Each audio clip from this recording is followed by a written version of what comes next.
So I've been doing consulting work in Monterey County since the late 80s, and I was working on my master's degree at Moss Landing Marine Labs at the time of the 1989 Loma Prieta earthquake. So I went out and surveyed the site for geologic and geotechnical issues at that time to see what effects the earthquake had. So I was doing work in that whole Moss Landing area. I'm also a tenured instructor in geology and oceanography at Hartnell College. I'm basically the geology and oceanography department. That's me. So I started working at the site more recently in 2001 for National Refractories doing groundwater monitoring. Now, Dr. Mickley referred to the 55-acre site. So I've worked over the whole site, and as an industrial site, there's been past activities that have impacted old underground storage tanks, metal contamination, and nitrates. There's high salinity. So I've been mainly working just in the shallow groundwater. It's about 35 feet deep, and it flows to the west. But all of the impact is up to the north of the site towards the PG&E plant in that old industrial area. And the 55 acres that the desal plant would be located on is not impacted by any of these activities. So currently, the site is being monitored on a regular basis under the control and guidance of the Regional Water Quality Control Board in San Luis Obispo. So we're continuing to monitor. The general trend is for a decrease in the impact, and then the general trend from the regulators is to require less monitoring and move towards closure on these various sites that I'm working on. So that's pretty much all I have to say about the site. That's why I'm here. Thank you. We're very fortunate with our next speaker to have Dr. Michael Mickley, who is from Colorado, so he's from out of town, and he's gracious enough to come here. Now, he's an independent consultant who was called in to evaluate the project. Now, he's an expert in membrane technology and a lot of technical things that are involved in any desal plant, but I think his what he has to say will help all of us understand it a lot better. The goal of the technical evaluation was, as listed in the bottom, to evaluate the environmental aspects, regulatory aspects, site aspects, cost aspects, as well as the technical aspects of what was the January 2012 version of the Peoples Moss Landing Water Desal project proposal. And I conducted the work in late February, and the evaluation was dated March 8th. So it was about a 2.5, 3 week intense effort. I want to give a little bit about my background. I have a PhD in chemical engineering. Most of my work is consulting, many times to a large engineering company that gets involved in the various phases of building a desal project, whether it's kind of the initial phase where this proposal is at, or whether it's a later design phase. The other part of my work is contract research. I've done research looking at different technologies, different ways to most often address how do you manage the concentrate, the wastes that are developed during desalination project. This is from the summary. There's no fatal flaws in the concept or the implementation of it. There are several unique aspects, and some of these have been alluded to, primarily the available location, the available infrastructure, the available pipelines, the available buildings and so forth that otherwise would have to be purchased and right-of-ways obtained, and with possible environmental damage to laying of pipelines and so forth. So there's quite a benefit from having infrastructure pipelines in place. The proposed capital cost does not appear to be artificially low, and is well within the range of historical global and U.S. desalination plant costs. And in the rest of the presentation, I'll go over these in detail, the reasoning why I came to these conclusions. Typical concerns associated with seawater desal projects include there's a need to pilot at a small scale before you build the larger scale plant. Permitting is always an issue. The schedule, how long it takes to go from initiation to an operating plant. Environmental concerns, the two biggest of which are the intake of water and the outfall, discharge of water. And the statement here is these concerns appear to be anticipated in the proposal and in the proposed budget. The only recommendation for change that I came up with was to increase the proposed schedule by 4 months. Next slide. I want to go back away from the specifics of this local issue and talk a little bit about seawater reverse osmosis in general. It's a widely accepted technology. It was developed actually in the United States, even though most of the applications are international. The only large-scale seawater RO plant in the U.S. is in Tampa Bay. But as you're aware of, there's a great interest not only in California, but in Florida and Texas. Part of the reason is 60% of the population in the United States lies within 50 miles of the coast.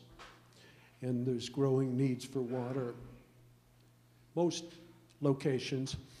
And seawater RO has some potential benefits. It's a new source of water. It's drought protection. It gives better treatment of the water. And this is kind of a sleeper. We're able to measure subtle levels of constituents, such as perchlorate, arsenic, all these bad actors that sometimes are found. In conventional water treatment plants, every time drinking water standards get bumped up, become more stringent, you need to add a technology to be able to remove that. Reverse osmosis has the potential to address most of these possible future changes. And that's because it doesn't discriminate in a large scale what it removes. It removes most ionic and larger substances than water. Next slide. This is a generic schematic of a seawater plant. This is supposed to be a coastline here. So to the left we have the sea, to the right the land. You intake the water, and this is not just a pipeline, because there's a concern, environmental concern about the microorganisms, the fish that live in the sea. And so the intake structure in the very simplest form is a screen that prevents larger organisms from coming in. But this is such an environmental issue that now there are state-of-the-art intake structures that allow for very slow velocities and cross velocities to sweep out what even makes it through the initial screen. There's concern even about larvae, not only big fish, large fish, smaller fish. So this is a very important part of a desalination plant, how this intake structure is designed. So the water then comes to what I'm calling the desalination plant. I split it up into two portions. One, pretreatment. Pretreatment is just a general term, an umbrella term for what do you do to protect the reverse osmosis membranes from getting scaled or fouled or having to be cleaned too often. And the amount of pretreatment that's needed is dependent on the water quality coming in from the sea.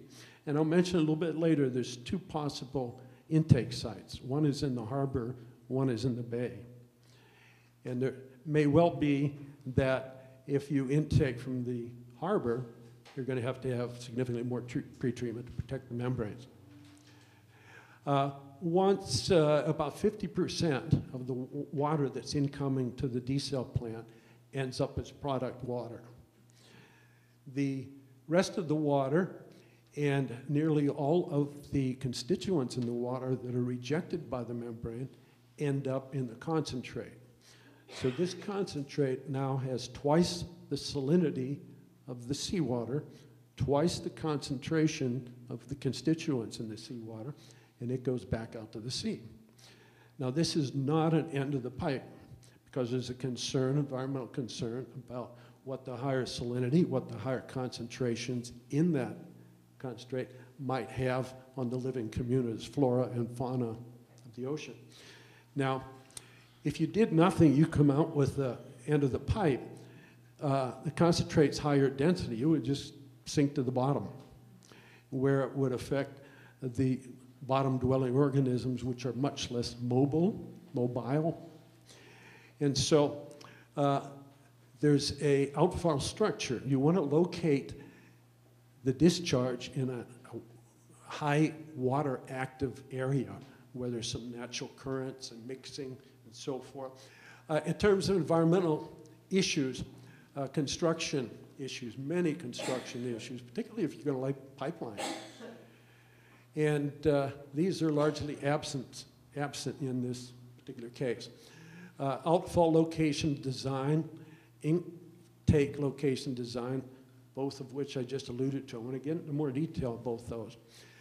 Those are the major environmental issues. There are other local issues, gas emission from desal plant and so forth, but largely the primary issues are outfall and intake. Next slide. We talked about the outfall structure, and the goal is to have a rapid mixing and dispersion in the receiving water so that the concentrate will dilute as quickly as possible. So how do you do that? You locate the outfall in an area of high water activity. Skip ahead to the next slide.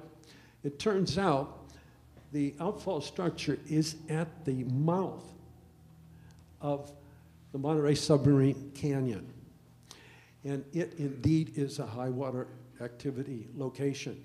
So the location of the outfall is near optimal. I don't know how it could be improved. Back to the previous slide. In addition, you want to use state-of-the-art diffusers at the end of a discharge pipe. Now what this is, you have water flowing in, but you plug the end of the pipe, and you have a lot of different nozzles which jet out the concentrate. And you can have, I think the current diffuser has something like 130 of these. Different designs, the ports coming out at different angles and so forth, might come out different sides.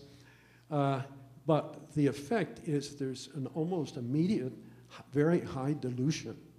And the current outfall diffuser in the last permit that was written for the existing outfall pipe was that it offered a 33-to-1 dilution. This means, in effect, you had 33 parts of the receiving water mixing with 1 part of the concentrate. So very rapidly in a small volume, you got a very healthy dilution of the concentrate. Now the California Ocean Plan is being revised, and 3 of the points that are will come down very strongly. One is there will be more stringent outfall diffuser regulations, or better put, more higher restrictions on how much you have to dilute the concentrate relative to the receiving water. And in talking with the regulators, who are well familiar with the discharge pipe because there have been previous permits for it, and they're well familiar with the current diffuser, they suggest that this situation will be fine. This is where the desalination plant would be. This is where the outfall into the bay is currently. One of the ideas being considered is this current outfall pipe is so large because it was permitted for a volume much greater than the need for this 10 MGD, say, desal plant.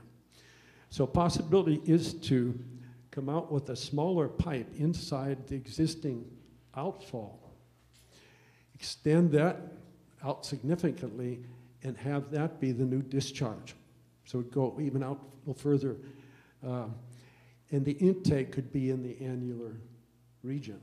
And so whatever design is used, or whatever location for the intake is used, it will use state-of-the-art intake designs. And this is a very hot topic and a very important issue that is the most frequently mentioned environmental issue associated with seawater reverse osmosis plants. And so anyway, whatever intake location will be used, it'll have the state-of-the-art designs that minimize these concerns. Next slide. Site conditions. As you probably all know, the site was formerly owned by Kaiser Industries. They used the existing intake, get seawater. They removed some calcium, mainly magnesium from it, and then sent the depleted seawater minus some calcium and magnesium back out the existing outfall structure.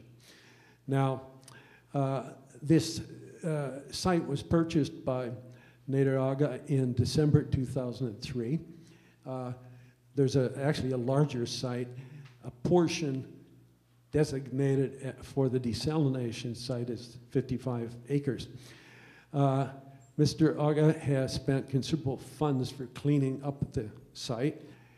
And so my evaluation of the site is that the plant sites appeared to be clean and suitable for the proposed plant. Next slide.